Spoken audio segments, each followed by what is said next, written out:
Shalom Bethel family. It is Thursday once again. Time to review the Parsha that we discussed last week in Congregation Bethel here in Norfolk. Last week we read the Parsha Shelach Licha in shul, and it's one of my favorite stories actually in the Torah. I say that a lot. This is my favorite Parsha. That's my favorite Parsha. This is one of my favorite stories, all about how Moses sent scouts with God's approval into the land, 12 scouts into Canaan, to see if the land was good and how best to conquer it. Famously, 10 of the spies come back and they say how the land is beautiful. And the other two come back, Joshua and Caleb, they'll say the land is beautiful. Big fruits, they carry the bunch of grapes on their shoulders, in that famous picture that many of us seen. And they say how land flows with milk and honey. But the 10 spies, and remember, these are princes. These are the best people, quote unquote, right? The most highly regarded people, one from each tribe. And they come back, they say, yeah, the land's beautiful, but the people are giants, and there's no way we'll be able to conquer them. We should turn around and head back to Egypt. Joshua and Caleb, the other two spies, they come back, and they say, you know what? The land is beautiful, and the people are giants, but don't worry. God goes with us. We'll have faith we can accomplish this incredible task of re-entering the land of our forefathers, of our patriarchs and our matriarchs, Abraham and Sarah and their offspring. Ultimately, famously, the people go, agree with the 10 over the 2, and it is that sin, that lack of faith, that commits them to traveling in the desert for 38 more years until that generation dies out, and a new generation born free in the desert returns, now with Joshua as their leader, and is able to march into the land and fulfill that part of the destiny of the Jewish people. So the question we're left with, what is it that makes Joshua and Caleb different? There's something different about them. There's one verse. So Joshua is a prophet. You say, okay, fine. He's got insight like Moses that everyone else doesn't have. But what about Caleb? He's just another Israelite, just another prince of his tribe. And he is filled with this, literally, I look at the verse in Bamidbar 14:24. There's this verse that describes Caleb, how he's different. It's got two terms in it that I think are just powerful terms that if we can figure out what they mean, we can improve our own lives and how we go about having faith as well. The first, so it says, but as for my servant Caleb, it says 14:24 of the book of Bamidbar, as for my servant Caleb, since he was possessed by another spirit, ruach acheret, and he remained loyal to me, vayimale acharai, I will bring him to the land which he scouted, and his descendants will drive, will take over it. Will take it over.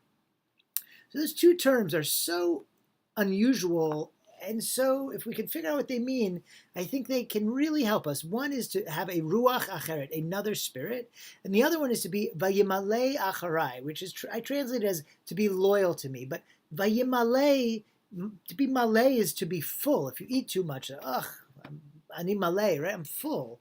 So he says, vayimale acharai, and that somehow means to be loyal. What it really means to be full after me, to be full of me, to be filled with this divine spirit. So what is this ruach acheret and this vayimale acharai that we might capture it in our own lives? That we might have that same sense of faith. And in case you're wondering why this is relevant, because I was inspired to think about this question. I was reading my most recent National Geographic. It's all about plastic pollution and everything. And it talked about this young Dutch teenager now, I think in his early 20s, Boyan Slat, who created this way to clean up the plastic out of the Pacific. There are plastic patches in the Pacific the size of the state of Texas, right? The Pacific's big. These are enormous, enormous islands of plastic. And this kid is like, you know what? I'm going to pick him up. I'm going to pick it up. I can figure out how to do that. And he did. He came up with a thing. He's got a company now. They've raised $30 million.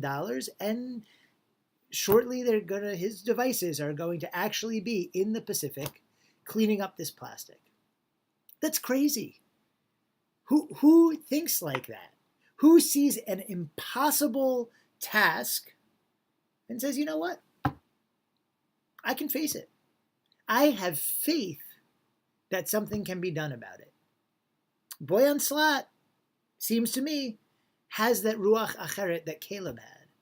He's vayimale acharai. He's filled with a sense that something is wrong and needs to be fixed, and even if it seems hard or even impossible, he's going to do it because it needs to be done.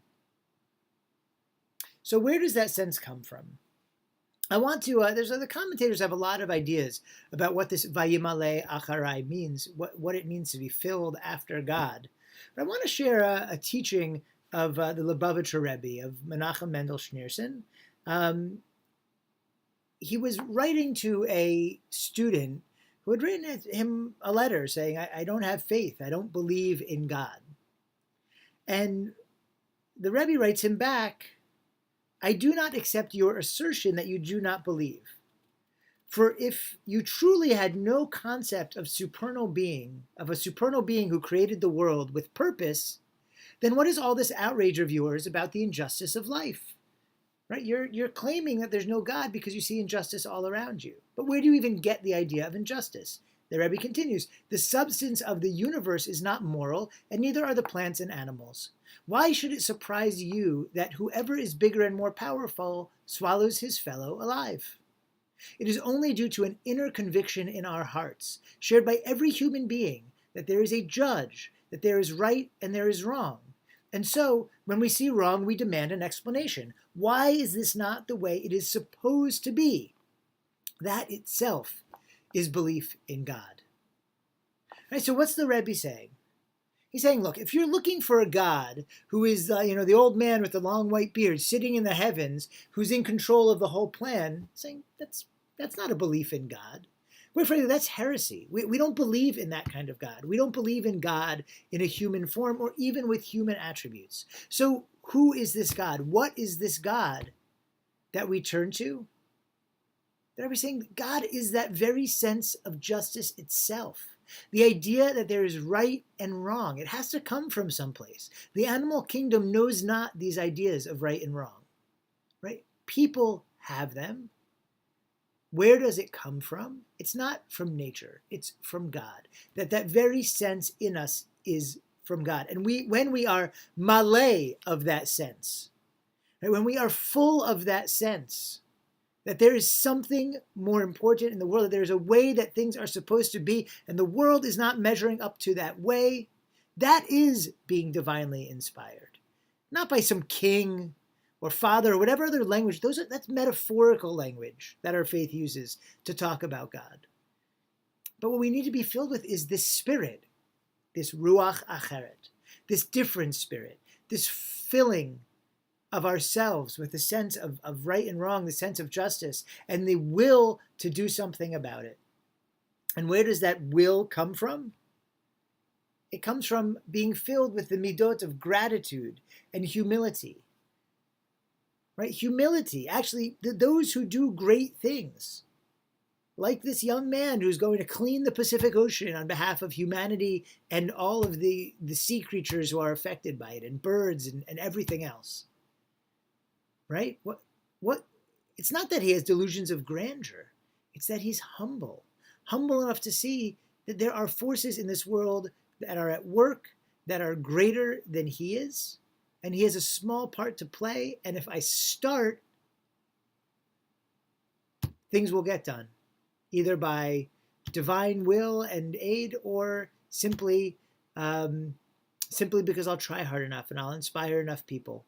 Right? That's all Caleb did. That was Caleb's thing. He had enough humility to say, it's not all about me. Therefore, if I'm not personally strong enough to beat this giant, that's okay. Because there is a sense of right in the world that is divine. And I have faith that I am part of a greater plan to bring about eventually that justice. And it's a sense of gratitude, right? To say, look at this world around me and how amazing it is. I have a small part to play. It's not all about me. I'm not the beginning and the end. That humility and that gratitude, that allows us to be Vayimale Acharai, to be filled with this sense of something greater than ourselves. Rav Kook, Rabbi Abraham Isaac Kook,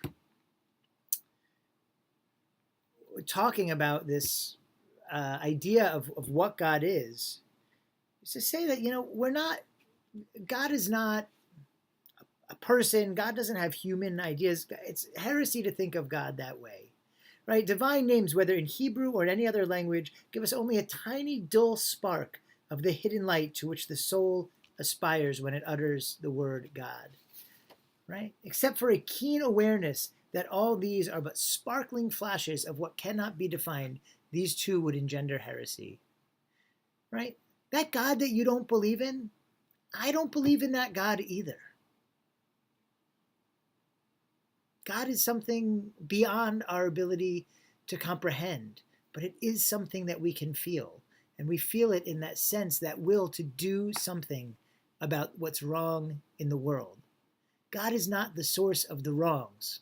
God is the source of the will to change what is wrong. God is what reminds us that these things are wrong.